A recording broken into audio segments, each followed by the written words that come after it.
It was like nothing that's ever happened in southwest Michigan. For 9 glorious days, the skies exploded with the beauty of 130 free-floating giants.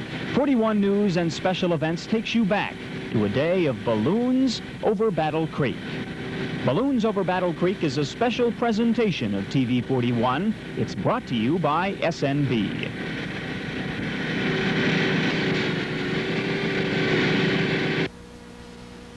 Good evening.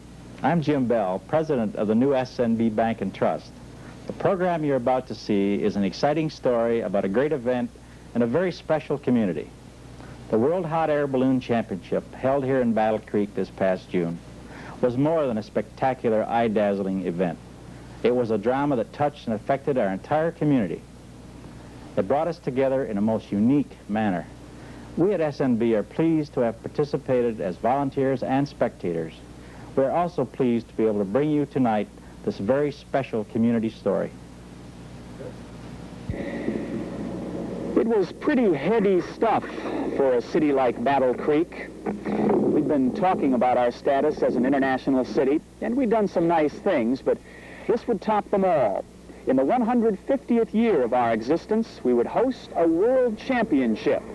A championship that would bring almost 24 representatives from different countries to our city and would bring Battle Creek more tourists than we'd ever seen. What is it about ballooning that mesmerized this area and brought 750,000 people here? Balloonist Bob Kinsinger can't speak for all of us, but he knows what ballooning means to him. My own enthusiasm and those of others who get involved and become lunatics, as it were, has to do with two things. One, a sort of ethereal sensation of just floating on the wind, having all of the cares of the world sort of melt away. It's quite different than any other kind of flying. That's one aspect. The other is that you never know what's going to happen. Every flight is an adventure because you may pick the place that you're going to take off, and that can be almost anywhere, as you know, a fairly small field. But where you land is at the whims of the wind. And so you really don't know exactly where you're going. And I can remember almost every one of some 300 flights that I've taken because each one was, in fact, an adventure. I think that's the appeal.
championships were a fun time, there's no question about that, but they meant a whole lot more.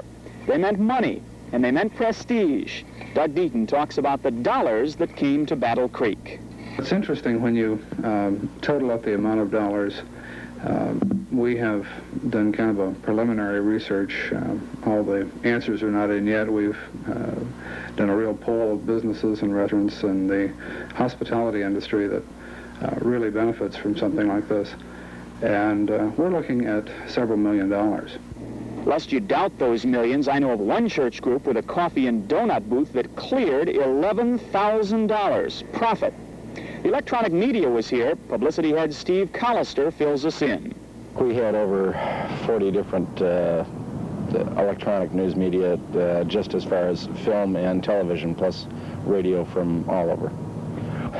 We have done reports on Swiss television, on French television, on English, on the BBC quite substantially, and Norway there was some coverage. There are some that we don't know about that we've been trying to find out what kind of coverage we got. We haven't been able to determine that yet. And there were newspaper articles, and more newspaper articles, and more newspaper articles, as Kellogg Company's Elise Bates explains.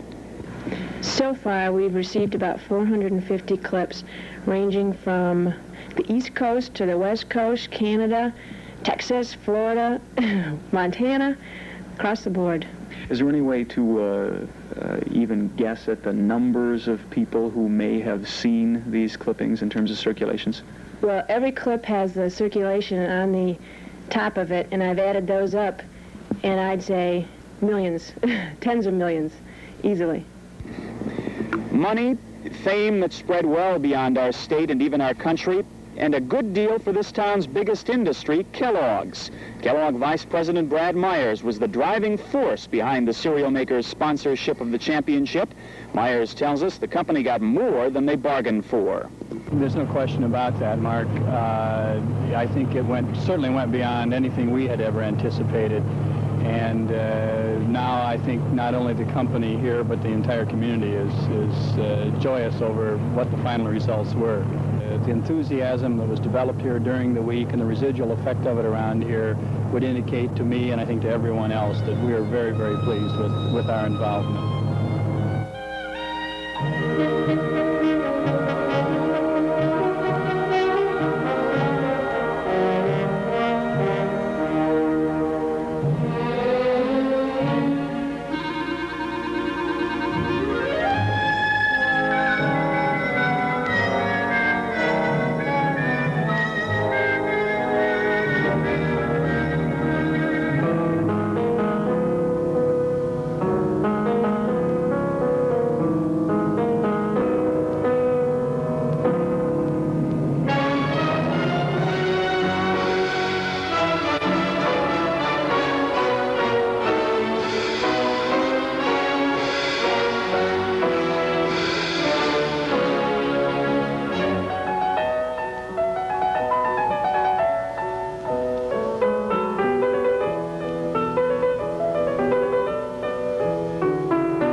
This championship was a most positive event for our community. We've been seeing some great changes taking place in Battle Creek. McCamley Square, new retailers coming to town, Kellogg's expansion, continued growth of the International Port of Entry, plus other developments. And tonight I'm pleased to announce another important step for our community and its future. It is the new SNB Bank and Trust. New because of our affiliation with the Detroit Bank Corporation, one of the nation's leading financial institutions. This affiliation provides us with expanded resources and expertise to help us offer more and better services to our customers and to more effectively meet the growing needs of our community. We are most excited about this affiliation and invite you to enjoy better banking at the new SNB Bank and Trust. Now, back to our program. So far, we haven't heard from perhaps the most important cog in this whole championship, the event president, Mike Jackson. It was Jackson who coordinated the hundreds of volunteers and spent 2 years planning and working. His fondest memory is of those who helped. The cooperation that was given by the people in this community to host the balloonists, and especially the committee that has spent hours and hours and hours putting this thing together, and they have just done a tremendous job and can't be thanked enough because of that volunteer effort. And the people that, the police agencies that controlled the traffic out in the rural area to keep the crowds out of the fields, and the warm hospitality that the rural people showed. We were concerned, as many people know, in advance of it because of the prohibited zones that had been marked on the competition map, but we even found during the competition the balloonists, or the farmers that had indicated that their land was prohibited to land on, were calling the balloonists down into their properties, and there were just minimal number of incidents. The obvious question is, what do we do next? What's our encore? I wouldn't put out the possibility of a yearly event. Of course, we could not have a world championship every year because that is only held every other year. But there are other possibilities of other events. One of the organizers from the BFA indicated to us that there's never been a North American championship, and perhaps in 1983 we may look at something to fill in before we hopefully get the World Championship again in 1985, if that's a possibility. Ballooning celebrates its 200th anniversary in 1983. The World Championships will be held in the birthplace of ballooning, Paris, France. Jackson would like to see the 85 championships come right back here. We've taken the initial step that we have to do, and that's to contact the Balloon Federation of America and indicate to them that we would like to have them bid on having the World Championship again in '85 in the United States. Now, Canada has indicated an interest in it also. If the United States does decide to bid on it, we have indicated to them also that we would be interested in hosting it again here. I did talk with a member of the BFA, the new president of the BFA, several days ago, and he's going to poll the members of the Balloon Federation of America to see what their interest in having the United States do it again. And then if they agree that the BFA wants to bid on it, that bid will be placed in April in Paris when they go to the FAI meeting. Again, let's get back to the balloons. Most of us were at the airport and watched the balloons take off and land there. But there's a unique part of ballooning, a ceremony, so to speak, that you probably didn't see. Now, the early balloons, they thought it was smoke that carried them up, and so when they cooled off and came down without a heat source, they came down on rooftops and all kinds of things. But when they discovered that it was the heat source that carried them up, they began to carry that with them. It was the fire. So they started flying longer flights, and they began to carry bread and wine and cheese for sustenance. Now, they started flying over the river into Germany. Now, the French didn't speak German, and the Germans didn't speak French. And when they landed in the farmers' fields, the farmers pitchforked the balloon and chased the pilots. So it was beginning to get a little expensive. Well, in the middle of one of those flails, one of the Frenchmen grabbed a bottle of wine, and he offered it. And that's a universal sign of amnesty. So for 200 years now, balloons have been carrying champagne and wine for the landowners. But for this auspicious occasion, we're going to share it with you, because now you join a very select few people who have flown in the history of man in a free balloon. There's a little prayer that goes along with it. I want to share this with you. The winds have welcomed you with softness. The sun has blessed you with its warm hands. You've flown so high and so well that God has joined you in laughter and set you again gently in the loving arms of Mother Earth. Welcome to the world of ballooning.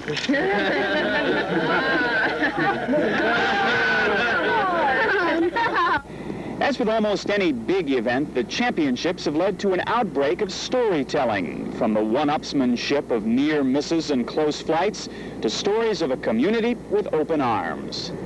I didn't get to see this one, but the one that I heard about that sits in my mind most strongly, I guess, is the fact when one night, I guess the winds had died down over Beetle Lake, and one of the pilots, and I'm not sure who the pilot was going over Beetle Lake and started to run out of fuel. And there was somebody out there in a float boat, and he actually brought his balloon basket down on top of this float boat, and the float boat took him to shore, where he then turned the gas back on, the propane back on, lifted the balloon off the float boat, and it went up into the air and landed on this person's property there at the edge of the lake.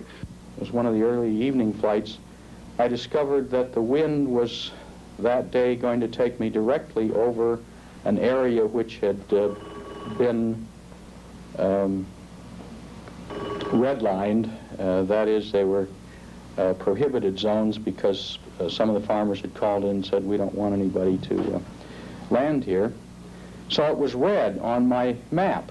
You may not land there. And I could see that the wind was going to take me directly into that area.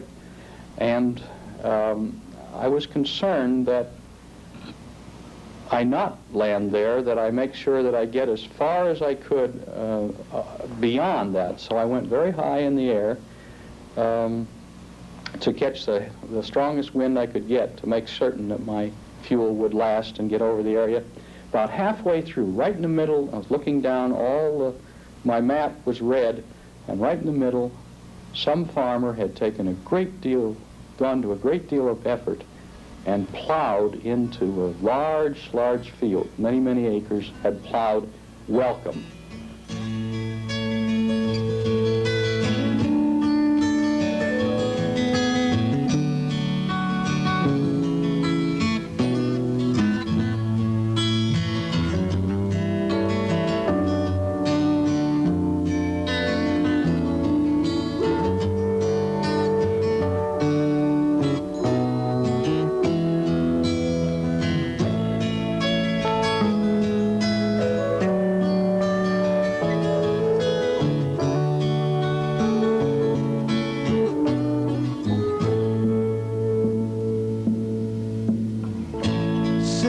Just like wings, you can fly from things. Run before the wind, Lord, let it blow.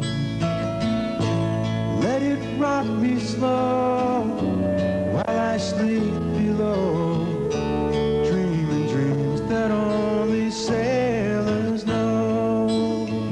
And it will soothe your mind, smooth away your lines, set your clock back on your own time. If you sail with me, we will find the sea. We will find our love over again.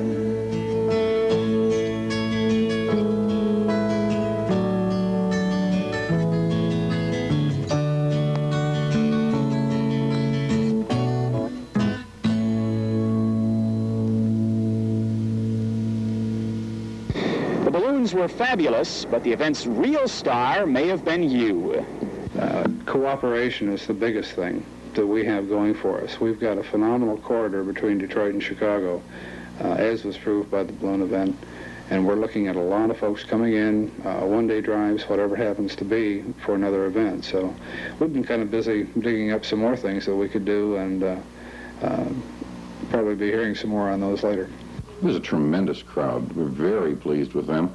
We didn't anticipate any problems at all. Ballooning, of course, is a very quiet and gentle sport, and the people that come out to watch it are very quiet and gentle, and they come out for the beauty of the thing. So it all went well. Nobody complained that they had to walk a couple of miles if they parked away from the airport, and they were all just very happy to be there and watch the event go on and share in the pleasure of having it here in Battle Creek. Just to see this open up for the community and to see the beauty of the whole thing was magnificent. It gives me the opportunity to look back and just kind of smile, because we knew what was going to happen, but you just can't tell people about that. Of all the hundreds of speeches and everything else that we did, we could tell people how great it was going to be, but then all of a sudden you weren't a liar. You were really telling the truth, and it's I think something the community has needed for a long time, just to find out how great an area we've got. So, the sponsor is happy, the vendors are happy, the crowds are happy, the farmers are happy, and the organizers are happy. And Bob Kinsinger says the balloonists were happy with one of the best championships he's ever seen. Absolutely. I have seen very large balloon events in Albuquerque and in Europe, other places, and it's just amazing how well this did come off. The pilots from all over the United States, and in fact from all over the world, were absolutely amazed at the ability of a community of this size to handle this kind of an event for the first time better than some of the areas that have been doing it for years and years. It was just amazing.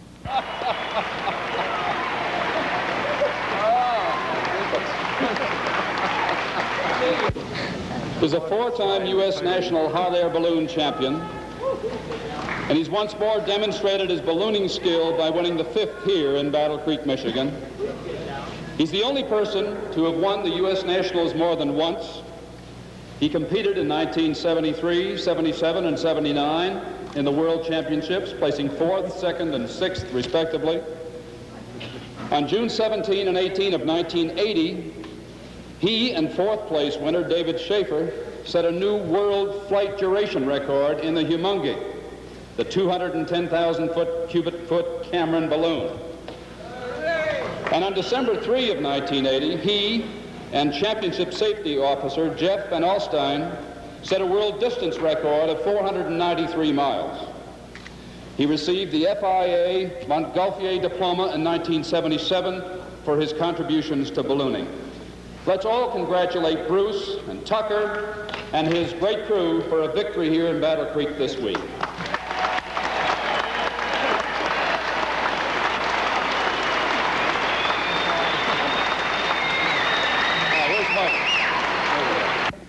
And then it was over. The balloons packed up, the competitors left for home, and the crowds were no more. But we were left with some great memories. And with a little luck, we can build on those memories just 4 years from now in 1985. Good night. Now that's a story all of us can be proud of. Earlier I mentioned the new SNB Bank and Trust, and to help commemorate the beginning of a new era in Battle Creek banking, I would like to personally invite everyone to take advantage of our special charter account. It's a maximum interest earning checking account, and during the charter year, there is no minimum balance requirement, no service charges. It's absolutely free. And if you don't have an SNB account but would like to enjoy the convenience of SNB's 11 offices, bring in your checks. We'll replace these checks with free printed SNB checks. And for all of our current Now Account customers, you too will have the advantage of a free charter account automatically. There is no time like now. Open your new free SNB charter account. And thank you very much.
Jumpsuit, hot air balloonist with the amazing ability to land his balloon near